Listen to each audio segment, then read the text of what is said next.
Good morning guys, ayan. Dito tayo ngayon sa school para tumulong sa garden. Nagawa pala ng garden na yan. Malinis na siya dahil nilinisan na siya ng aming presidente. At ang aming nag-iisang lalaking tumutulong ay nagreklamo dahil ang late-late daw ng asarol. At ang arte ng person dyan, nakapayong pa. Pak, mainit kasi.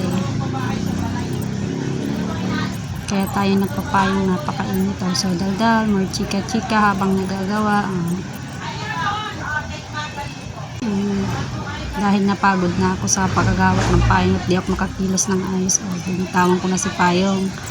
Yan na, maglalagay na kami ng lupa sa mga gulo.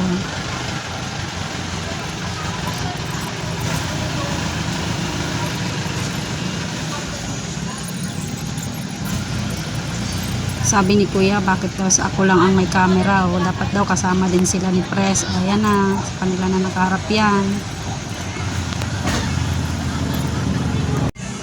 Di ko na naipakita yung isang kaperes namin dumating. Ayan, 4 na kami nagagawa sa garden at ito, tapos na kami magtanim at magdidilig na lang ang aming presidente. Ayan ang isang nanay namin, dumating siya.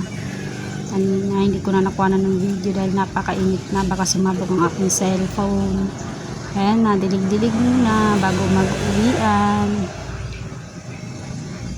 Ayan, uwian na at ang dumi-dumi ng ating kamay. Maghahanap tayo ngayon ng mapaghuhugasan ng kamay. Bye! Damn.